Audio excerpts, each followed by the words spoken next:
welcome to the Ramblings of a 42-Year-Old Man. Chris Smith here again. We are going to cover our Final Fantasy series. We're going to continue on with the next mainline installment, which would be Final Fantasy V. We're going to talk a little bit about why we did not get this in the US for quite a while. We'll talk about how it was finally released in the US. We'll talk about the most recent platform that it's come to. And then we'll do a little bit of background about the game, and then we'll get into story mode, and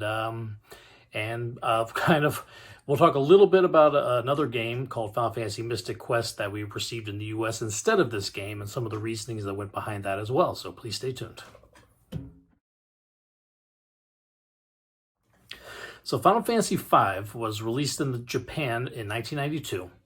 It did not make it to the U.S. shores until 1999, where it was released with the Final Fantasy Anthology on the PS1 as a combo with Final Fantasy VI.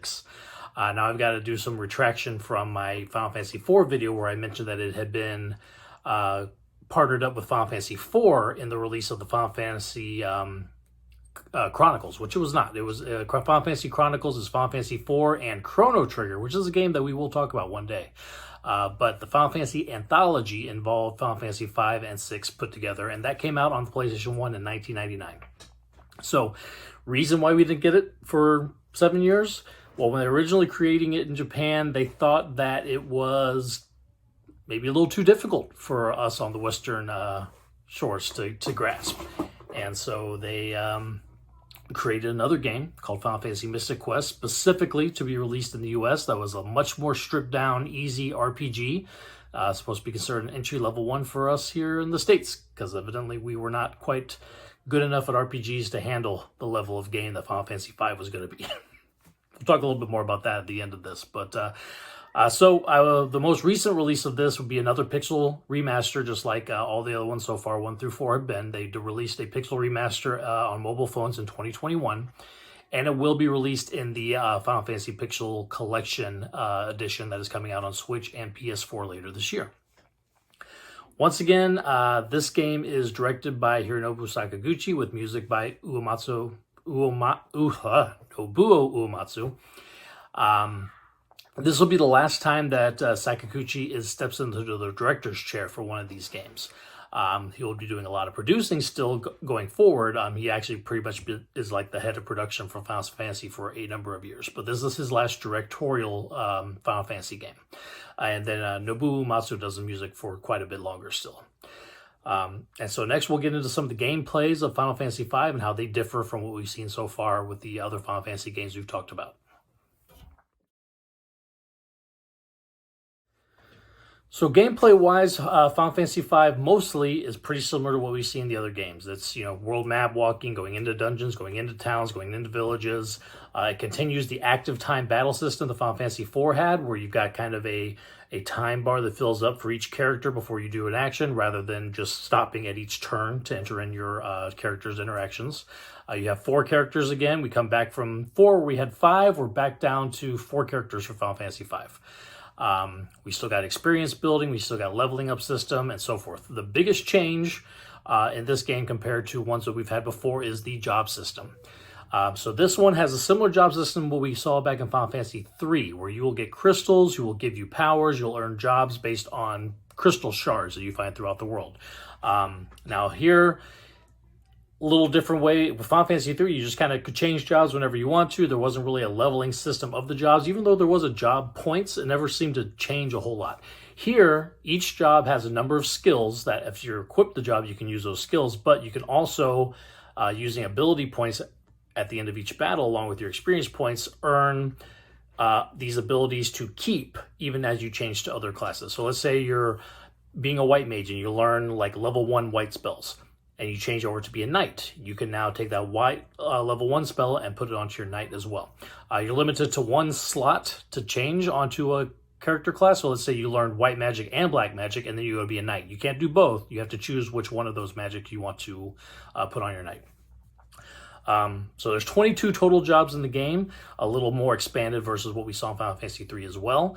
We'll get into each of those different jobs as we come across the crystals when I go through the story mode. There are much less characters than there were in Final Fantasy IV, where we had over a dozen. Here we have 5 different characters that will play throughout the game. Most of the time you will have the same 4, and then there's about 2/3 of the way through the game that you'll have a switch of characters that you'll see when we go through the story mode on why that happens. So you've got Bartz, who's a traveling adventurer with a chocobo named Boko. Chocobos in Final Fantasy are almost like ostriches, kind of. They're big birds that they're big enough to ride. They'll be in most Final Fantasy games going forward. There was some in Final Fantasy 3 and Final Fantasy 4, and even Final Fantasy 2. I think we just kind of skipped over them real quick. But Chocobos have some big side quest kind of things coming up in future games. Another character is Lena. She's a princess of the Kingdom of Tycoon. Galuf is a mysterious old man that we find out some backstory of as we go through. Faris is a pirate captain, and then Kryl is Galuf's granddaughter. So that's your character set that you'll see throughout the game, and as you go through story, we'll kind of figure out how those characters kind of intermatch and weave in and out of the story and everything like that. So we will start the game with talking about how we get to the first crystal, which is the Wind Crystal. So we open the game with Lena's father, who's the King of Tycoon. He is King of Tycoon. He leaves on a Windrake, which is kind of like a big flying dragon, to investigate why the Wind Crystal is weakening. Lena tries to follow him, but he's like, no, stay here, and I'll be back, and da-da-da-da. He does not come back for quite a time, so she decides she's going to go off and try to find him. So then we see Bartz, who is traveling around on this Chocobo Boko, when a meteor crashes nearby where he's at. He runs in to investigate the meteor, and he runs into Lena and Galuf, who has lost his memory. He's not sure why he's there. Bartz kind of saves them from some goblins that are attacking, and so they join up to see what's going on with these meteors and what's going on with the Wind Crystal, and they kind of help Lena go find her father. So they run into a pirate cave nearby, which is where they find the pirate captain Faris. They need to get onto his ship to get to the Wind Crystal, and it's pirates, you think that they're not going to help, but all of a sudden Faris sees some necklace that Lena is wearing, and he's like, yeah, we're going to go and help. We'll find out more about why that is later. So they reach the Wind Crystal. They get on up there, and the Wind Crystal unfortunately has shattered. It is not able to be saved at this point. It is weakened to the point where it breaks apart into shards. We get those shards, which means we get our first job classes. We have Knight, Monk, Thief, Black Mage, and White Mage, which are everybody who's listened to my rambling so far. Those are all original classes way back in Final Fantasy 1. We've seen them in Final Fantasy 3. We've also seen sort of those kind of classes also carry over into some of our characters from Final Fantasy 4. New one for this game is Blue Mage that we also get here now. Blue Mage uses magic as well, but he uses magic that he learns from enemies. So if enemy that you're fighting in battle uses a specific skill against you, the Blue Mage will learn that skill, and now they can use it. So that's your 6 classes from the Wind Crystal. So then a vision of King Tycoon comes. He calls them the new Warriors of Light, and that they must go out and protect the other crystals. And then he disappears, and we've heard this in Final Fantasy 1, Final Fantasy 3, now Final Fantasy 5. We are the Warriors of Light. We're going to go out and save the crystals. And that is the Wind Crystal portion of the story. All right, so the next crystal that we're heading over to is the Water Crystal. So we use our pirate ship to pass through a canal and through a ship graveyard, where we end up having to leave our ship behind and cross this ship graveyard. While we're doing this, we figure out from some backstory that we see that Faris, the pirate captain, is actually a girl, not a boy. And the reason why the thing with Lena's necklace kind of changed their story about helping us is that, and I don't think we find this on necessarily right here, but I'm going to throw this in there because I'm not sure the exact point where we do find it out. Faris is Lena's long-lost sister, actually. She disappeared many years ago, became the pirate captain, and that's who she is now. But she wants to help us because of King Tycoon is also her father, and Lena is her sister, so she's wanting to help. So we hear that there's a Windrake at a nearby mountain once we get through the ship graveyard to the Carwin area, is the kind of the city that's around there. There's a mountain that if we go up to try to see if we can find King Tycoon, because we hear that there's a Windrake up there, and we find the Windrake, but no King Tycoon. So the Windrake is able to take us to another area called Walls, which is where the Water Crystal is. While we're trying to head up that way, another meteor crashes down really near to the Walls Tower where the Water Crystal is at. there's a person at this meteor who before he's kind of immortal injury, so he's dying, and he says Galuf like he knows him, but he's unable to tell us how he knows him before he passes away, and Galuf, for life of him, cannot remember. So we go up the Tower of Walls, fighting through enemies, and of course by the time we get up to the crystal, it's too late. That crystal has also shattered, and we get new job classes, including Red Mage, which is the magic user that can use some white and some black. Time Mage, which is kind of a split off from our normal White Mage character that involves some kind of support spells. We have our Summoner, the one same as we've had in other games, where they can summon monsters to come help. We have a Berserker, which is kind of a heavy-duty axe-wielding warrior. We have the Mystic Knight, who is able to use sword spells. So he has like spells on his sword, and he can use like fire, ice, and lightning on his sword. There is another crystal that we can't quite reach yet. We will end up reaching it later after some more areas of the game, and that's the Mime job. And Mime pretty much is exactly what it says. It mimics whatever the action was from the character who went before it. So that's your spells or your jobs from the Water Crystal. And then we'll jump over into our Fire Crystal section next.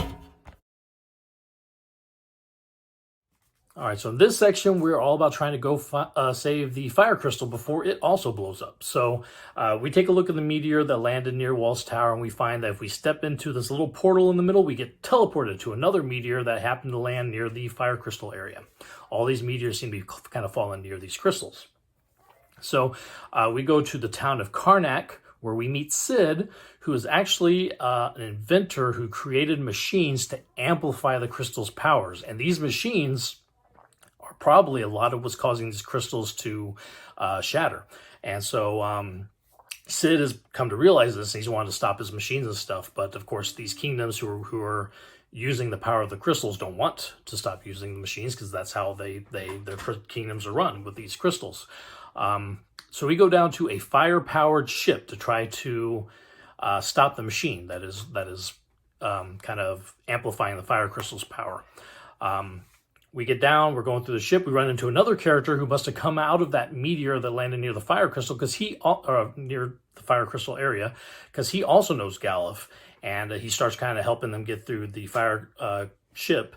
And actually, as the fire ship is about to amplify the fire crystal so much that it's going to explode, he kind of sacrifices himself to keep our party from getting hurt. Again, before he can really tell Galuf who he is and what his backstory really is. But so we find the fire crystal has unfortunately exploded. We got more crystal shards, including Beastmaster, who can kind of control enemies on the battlefield and cause them to hit other enemies. Geomancer, who somehow uses the power of whatever terrain that we're walking on the world map for different things. I'll be honest, I haven't used either of those party jobs very much. You got your Ranger class, which is the bow and arrow. You can put them in the back row and let them hit with arrows. You got your Ninja class, strongest class that we had in Final Fantasy III. Not necessarily the strongest class here, but has some really great skills, like being able to equip 2 swords and a lot of speed bonuses as well. So that's one that's good, because if you learn the 2 sword skill, you can then use that on other jobs as well. So you can also use 2 weapons. Like if you're going to go be a knight, now you can use 2 heavy swords, things like that. And then you got your Bard. I've already talked about Bards in Final Fantasy IV, how useless they are. This really doesn't get much better. They do learn different songs that are kind of scattered out throughout the worlds. You can put enemies to sleep. You can make enemies attack each other. If you want to have fun with that, you probably can, but I find this job to be mostly useless. So after the fire crystal is destroyed, we find Cid has been kind of depressed because he's kind of created these machines that are causing these crystals to explode. We find his grandson, and we tell him what's going on with Cid. And so the grandson, his name is Mid, goes and tells Cid that, hey, we need to help them. We need to try to, make up for what's going on with what we've done with these machines. We need to help these guys save the rest of the crystals that are around. As we go all through this, Galuf finally recovers some of his memory, and he realizes that he arrived on that very first meteor that we saw. 30 years earlier, he was another warrior of light. Back then, there were 4 warriors of light, including him. And they sealed the evil warlock Exdeath on our world using the crystals to hold that seal in place. And so now the crystals are getting shattered because Exdeath is trying to escape. And that kind of covers the fire crystal part. We'll get into earth crystal on our next section of the story. All right, so we are on our way to try to save the Earth Crystal. So Sid is able to repair the fire ship so that we can travel to try to get to the Earth Crystal. We travel to the land of Go, where the Earth Crystal's at, and we see that there's this ruins that rises up in the air. They're called Raka ruins, and the air. The reason why it's able to rise up in the air is due to the amplifying that's being done to the Earth Crystal is causing these ruins to rise up. So Sid and Mid, they help us find an airship so we can go up to where these ruins are going. As we go through the ruins, we find King Tycoon is there, and we also see Galuf's granddaughter, Kryl, shows up.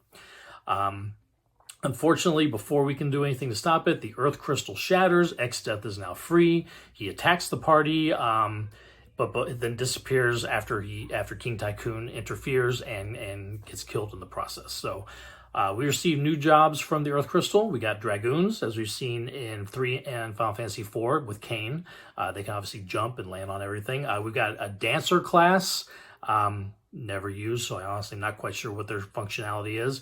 You got Samurai, who is kind of katana-wielding, kind of tanky character, but it's kind of cool with them that they got an ability called a coin toss, where they'll throw our money at the enemies and deal a pretty decent amount of damage, but whatever damages the deal, that's how much gold that we end up losing. So really good for the very end of the game where we have a lot of gold and we don't need to buy anything, but when you're early on and you need that gold to buy equipment, you might not want to do that ability yet. And then we have Chemist, who can kind of mix items together for different effects. I'm sure you could get into a whole lot of fun there. I never truly have, but a way of getting some support actions and maybe even some attack power out of your items. So that's the Earth Crystal. We are going to jump into another section. We're actually going to jump into another world. We're going to follow Galuf into his world in our next section. So Galuf and Kryl, they travel back to their world through the meteor to confront Exdeath. They leave Bartz, Lena, and Ferris behind, but very quickly, those three decide, you know what, we need to go over there and we need to help. Yes, Exdeath was sealed on our world. Now he's out. We weren't able to save the crystals. We are still the Warriors of Light, so we need to go help. So they travel through the meteor as well. But of course, as soon as they do, they get captured, and they're in Exdeath's castle. So Galuf and his army are crossing a bridge to the castle of Exdeath when he sees that his friends have been captured. So he sneaks in, goes down the dungeons. He breaks out us, our three, and our group is back together again. We try to escape over that bridge where Galuf and his army were. As we're running, Exdeath puts up a big barrier around his castle that kind of blows us out into another continent. Unfortunately, Kryl is able to send her Windrake to come get us and bring us back to Galuf's castle. So while there, we start working with some of the other kingdoms that Galuf works with that they know in his world to try to bring down that barrier around Exdeath's castle. So we're told to go save some crystals that are in the Moor Forest, similar to the crystals that we had in our world as well. And so we go into Moor Forest. We're confronted by Exdeath, who fights us, nearly beats our entire party, but Galuf, using his last strength, is able to force Exdeath to flee. Unfortunately, last strength means similar to Tella in Final Fantasy IV, he passes away. And so one of our party members passes. Before he does, he is able to pass his skills, everything that he's learned with jobs, all of his equipment, everything that he's pretty much... We're just changing character sprites from Galuf to Kryl. His granddaughter is now going to take over that spot in our party with all the same ability and equipment that Galuf had. So anything that we've learned so far with jobs and stuff like that is able to pass right along to Kryl. So now our characters, we got Bartz, Lena, Kryl, and Ferris is now our 4 characters. So we are able to infiltrate Exdeath's castle now that we got the barriers down, and we defeat him, but not before he has shattered all the crystals from this world as well. And doing so leads us into another world, which is a combination of our world and Galuf's world called the Merge World, and we'll get into that section here. All right, so here we start some of the kind of in-game proceedings. There is a lot of side quests to kind of take on at this point as well, but I'm not going to go into a bunch of side quests. But we wake up, the 2 worlds have been merged into one. The merged worlds open a thing called the Void, which is a destructive force that can actually kind of destroy areas where it's summoned to. So again, we go through a lot of side quests. We get some ultimate weapons. We get some ultimate magic. We get some good armor. You get ready for the big final in-game fight. So we travel into the Void, go through our final dungeon, get to Exdeath, hopefully battle and defeat him, ending the game. And so we finish up the end credits, kind of take us to a year later. Krile is writing a letter to Mid, telling about what everybody's been up to. Bartz is back to being a traveling adventurer again. Lena is now ruling in Tycoon. Ferris is there with her for a time, but then Ferris is like, you know what? I enjoy my pirate life better. She runs off and gets back with her pirates. Krile then visits the place in the world where Galuf gave his life fighting Exdeath, and all the other three characters show up too. It is exactly 1 year later, and they're coming to this place to kind of get back together and reunite after a year of doing their own thing. So, interesting twist to this ending versus any of the other Final Fantasies. If any of your characters died during that battle with Exdeath, but then you still managed to beat them. So let's say, Lena died during battle, but Bartz and Krile and Ferris still were able to beat Exdeath. That character dies, supposedly, in the story. That's it. Your other three characters are doing, their travels around the world, or, with Ferris going to the cat, however that works. But the character who died is not part of that. But when all the characters reunite at this location where Galuf passed away, at the end, their spirit and the spirit of the area where that happens, kind of a magical place, is able to resurrect any character that dies. So now you got your characters all back again. But it's a little interesting wrinkle that if you die in battle, it does have some actual effect on the game. So that's the end of the game, and we'll talk a little bit about some of the reception that this game got and why we got Mystic Quest and the kind of raw deal that was for us in the US. All right, so legacy of this game, again, it took a long time to come to the US shores. For the US, the legacy is not quite as big as it was in Japan. The job system was really strongly praised when this was released in Japan. Now, I would say the narrative of this story is very light compared to the narrative that we had in Final Fantasy IV. Final Fantasy IV was much broader and grander with this story. This one, it's got a decent story too, but it's definitely a little less than Final Fantasy IV was. Better than the first three. Definitely more story than the first three games, but not quite up to a Final Fantasy IV standard. So they definitely put more effort into getting this job system put together. And the job system is a lot of fun. You can play with it a lot and do a lot of different combinations and things, and it is a lot of fun. But narratively, the game suffers just a little bit due to that focus on the job system. So that is Final Fantasy V. I would like to just talk a little bit about what we got here in the US back in 1992 instead of this game. So we got Final Fantasy Mystic Quest. It was marketed as an entry-level RPG, like for us US people who did not know how to play RPGs. Again, I don't know. I think Dungeons and Dragons have been around a long time by that point, so I don't know what they were talking about. But very simplified story. The battle system was very light. Leveling and equipment, very simplified as well.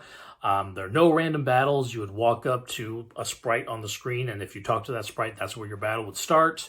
You would have to fight them to get to specific areas, obviously, but there was no I got to run back to the end to save up. I hope I don't get into a random battle and die before I do. None of that kind of situation would happen. So your world map travel is very different as well. It's not just open world map walking around. It's more linear paths, kind of mostly like Super Mario World for the Super Nintendo that was around this time too, where you would kind of walk down this path to the next world, hit enter, and you go into that map. That's kind of how this was as well. You only had one main character with revolving guests that would come in, but you never had more than two characters at once. And yeah, it's very much, you could call it your kiddie RPG game. It was not a Final Fantasy game for much.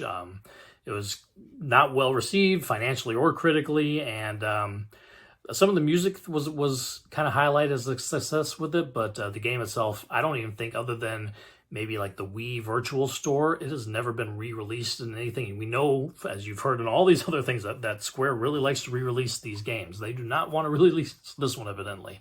I don't blame them. It was not a great game, but luckily, our next one that we're going to talk about is one of the best games in the whole series. It is actually my favorite game of all time. So we will be coming back and talking about Final Fantasy VI, which was the pinnacle of the Super Nintendo era RPGs.